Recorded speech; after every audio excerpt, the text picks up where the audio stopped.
Assalamualaikum warahmatullahi wabarakatuh. Selamat pagi semuanya anak-anak. Alhamdulillahirabbil alamin. Puji syukur kita panjatkan kehadirat Allah Subhanahu wa taala. Hari ini kita bisa kembali belajar bersama. Oke, anak-anak sekalian, hari ini kita belajar seperti biasa di tema 5, subtema 2. Nah, ini apa subtema 2 bunyinya? Usaha di sekitarku. Kalian sudah bisa membayangkan usaha yang ada di sekitarku itu apa saja? Ya, usaha yang ada di sekitar rumah kita apa saja? Kalian bisa mengidentifikasi, kalian bisa melakukan peninjauan, observasi, ya silakan. Kemudian apa saja yang dijual di sana, kalian bisa lihat apa saja yang ada di sekitar tempat tinggalmu. Oke? Apa yang kita bahas di sini? Ada 3 bahasan kita di sini. Ada 3 bahasan, 3 pokok materi yang kita bahas di sini dimulai dari bahasa Indonesia, IPS dan IPA. Bahasa Indonesia apa yang kita pelajari di sini mencermati petunjuk dan isi teks bacaan, teks formulir, pendaftaran, kartu nama, pengiriman, uang melalui bank, kantor, tahapan ini sudah kita bahas ya. Tapi nanti di akhir nanti akan ada. Kemudian yang IPS apa dibahas di sini menganalisa posisi dan peran Indonesia dalam kerjasama di bidang ekonomi. Kalian bisa identifikasi usaha di bidang ekonomi, teknologi yang berhubungan dengan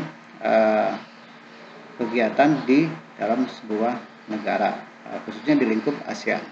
Kemudian IPA, apa yang kita bahas di sini? Sifat-sifat magnet dalam kehidupan sehari-hari. Dan ini juga sudah kita bahas dan kita akan mengulasnya kembali. Kita lihat tujuannya apa yang kita pelajari di sini. Nah, kalian bisa baca di sini ya. Bapak baca singkat-singkat aja. Identifikasi posisi peranan Indonesia di bidang ekonomi. Yang kedua, peranan Indonesia di bidang ekonomi khususnya di lingkup ASEAN. Kemudian ada lagi yang ketiga, ini IPA matematika. Kalian identifikasi benda magnetis dan non magnetis. Kemudian yang terakhir ini bahasa Indonesia, yaitu riwayat hidup ya. Mengidentifikasi komponen dan cara mengisi teks daftar riwayat hidup. Nah, sekarang kita mulai. Yang pertama, ayo mengamati. Nah, ketika kita lihat di sini gambar di sini ada bapak-bapak yang lagi sedang membuka seperti kotak ya, dibuka tutupnya, dan ini sepertinya usaha ini kalian sudah bisa tebak ya. Biasanya kegiatannya orang yang memerlukan jasanya, artinya usaha ini di bidang jasa ya. Dan yang gambar kedua ada siswa atau anak yang tertidur mungkin sepertinya ya, tetapi bukan itu. Kalian lihat orang yang ada di belakangnya sedang pegang gunting. Nah, artinya kalian bisa membayangkan usaha ini adalah usaha apa. Yang berikutnya ada lagi orang yang sedang membuka jok motornya. Kalian bisa identifikasi. Sepertinya ini sedang apa. Nah, kalau ada tulisan di belakangnya bisa terbaca ya, kalian sudah bisa membaca. Amati gambar. Ya, silakan kalian amati. Nah, ini salah satu bentuk kegiatan wirausaha ya, kegiatan wirausaha. Nah, kalian pasti sudah bisa paham. Yang kedua, yang berikutnya, usaha-usaha lain yang kamu temukan di lingkungan sekitarmu tadi apa? Nah, ini kalian sudah bisa identifikasi. Bapak yakin bisa jawab ini semua ya. Pak, ada yang berdagang. Oke. Pak, ada yang buka jasa dias pengantin. Oke, ini juga bagian dari usaha. Apa manfaat yang kamu peroleh dari usaha-usaha tersebut? Nah, manfaatnya buat siapa? Mungkin yang dimaksud di sini adalah usahanya buat kita dan usahanya buat orang si pemilik. Kalau buat kita apa manfaatnya? Tentu kita akan menjadi mudah dalam kegiatan jual beli, atau di sini kita kegiatan, kalau kita sebagai konsumen kita membeli, kalau dia sebagai pengusaha dia menjual. Kemudian apa lagi? Perhatikan kembali gambar usaha di atas. Nah, ternyata sudah disebutkan fotokopi, pangkas rambut, bengkel, dan lainnya ya. Di sini ada 3 aja tadi ya. Fotokopi, pangkas rambut, bengkel. Nah, yang pertama tadi adalah fotokopi yang sedang berdiri tadi. Yang kedua adalah pangkas rambut, potong-potong rambut. Oh ya, tolong di rumah rambutnya harus pendek-pendek ya. Bapak pernah lihat ada siswa juga yang zoom kemarin rambutnya sudah mulai panjang. Oke, selalu posisi rambut dalam keadaan rapi ya. The next, Sumber daya dan peralatan apa saja yang digunakan dalam usaha-usaha di atas? Kalian bisa lihat. Ini sepertinya usaha jasa. Kalau usaha jasa, kita lihat dulu barangnya. Barangnya apa saja? Kalau tadi fotokopi, kita lihat artinya fotokopi dia memiliki mesin fotokopi. Ini langsung Bapak jawab aja ya. Yang kedua, tukang cukur atau pangkas rambut. Nah, ini alat yang digunakan apa? Digunakan gunting. Atau ada yang gunting yang lebih modern lagi ya, ada. Dan yang berikutnya, kalian bisa lihat di sini bengkel. Bengkel artinya dia sedang memperbaiki apa nih? Memperbaiki motor ya, ataupun kalau dia bengkel besar mobil ya bisa jadi. Kemudian apalagi yang kita bahas? Apakah seluruh sumber daya dan peralatan digunakan hanya berasal dari dalam negeri?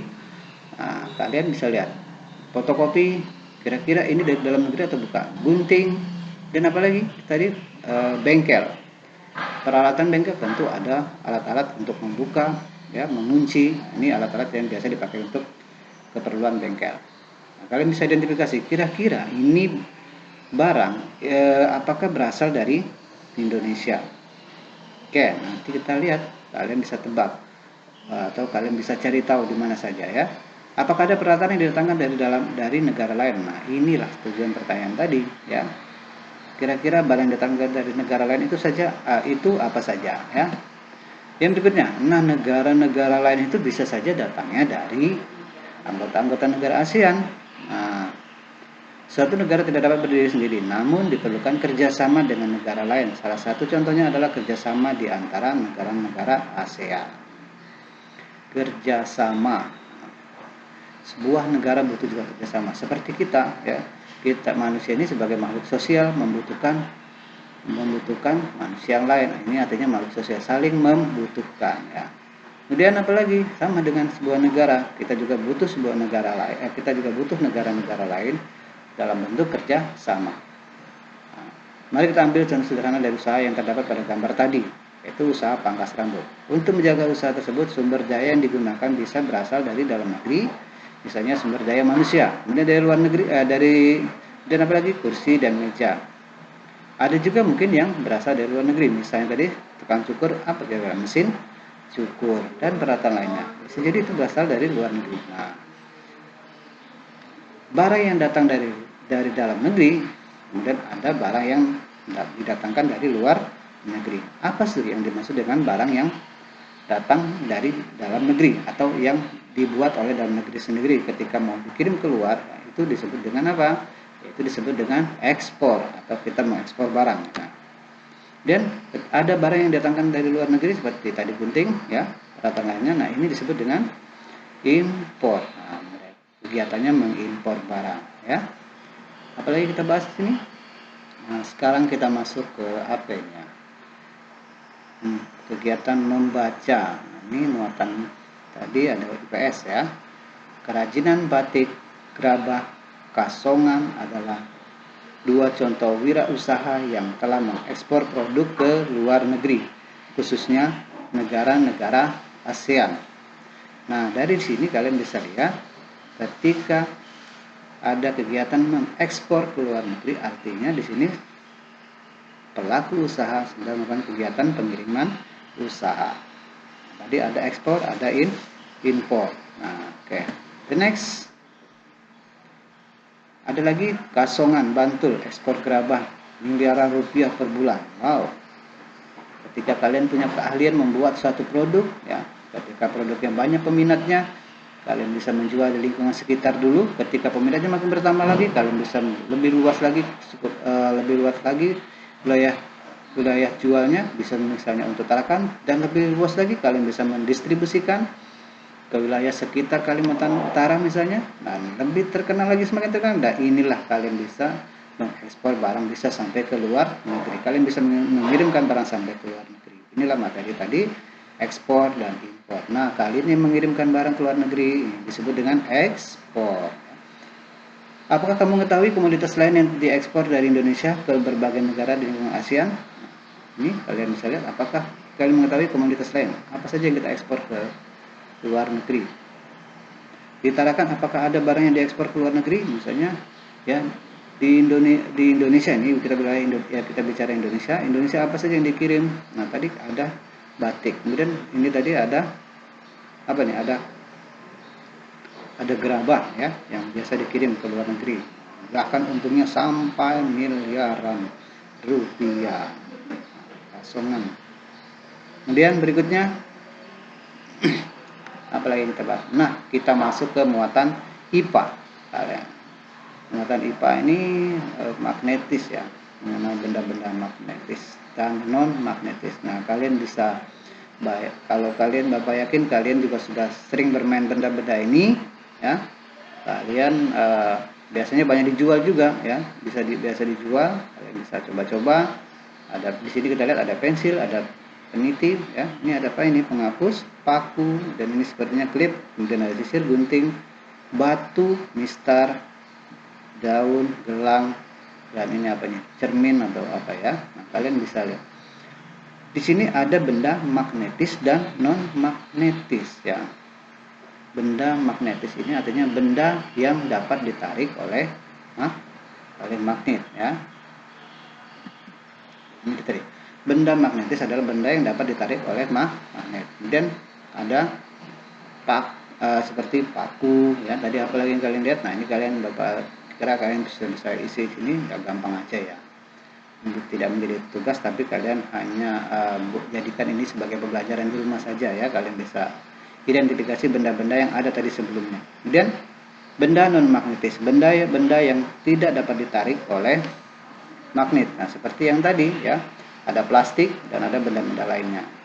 Oke ya, gue kira gampang sekali ya. Ini benda-bendanya, benda magnetis dan non magnetis, gampang sekali ya. Karena kalian juga sudah mempelajari sifat-sifat magnetis kemarin ya. Nah, ketika kutub yang sama apakah dia saling tarik menarik? Dan ketika kutub yang berbeda, apakah dia saling menolak? Atau ada tarik menarik dan ada tolak menolak? Kita lihat lagi. Nah, ini kembali lagi wirausaha. Di sekolah Edo akan melaksanakan simulasi tentang wirausaha, yaitu siswa akan mempraktikkan jual beli di lingkungan usaha. Kemudian untuk kegiatan tersebut dibutuhkan beberapa panitia. Bagi siswa yang berminat dapat mengajukan surat permohonan kepada guru kelas dan melampirkan daftar riwayat hidup. Nah, ini masuk ke muatan bahasa Indonesia. Ketika kalian ingin mengikuti sebuah organisasi kegiatan, nah, panitia meminta kalian mengisi formulir. Nah, tentu yang diminta di sini adalah daftar riwayat hidup atau identitas diri kita. Bisa dipahami apa saja isinya. Nah, untuk menjadi panitia namun mereka masih bingung bagaimana cara menulis daftar riwayat hidup. Oke, sebelumnya sudah kalian pelajari bagaimana cara menulis daftar riwayat hidup. Saya yakin kalian sudah bisa semua. Apakah kamu mengetahui cara membuat daftar riwayat hidup? Bapak yakin kalian bisa semua. Tulis pertanyaan sebanyak-banyaknya tentang daftar riwayat hidup. Oke, Bapak kira ini gampang sekali ya, tidak usah dianut. Kalian lanjutkan saja dan jadikan ini sebuah catatan dari ada IPS tadi, ada bahasa Indonesia, dan ada IPA. Oke, demikian Bapak kira sampai di sini dulu materi kita hari ini, dan jadikan catatan hari ini sebagai rangkuman muatan IPA, IPS, dan bahasa Indonesia. Oke, terima kasih. Selamat belajar dan semoga kalian menjadi anak yang soleh semua. Oke, assalamualaikum warahmatullahi wabarakatuh.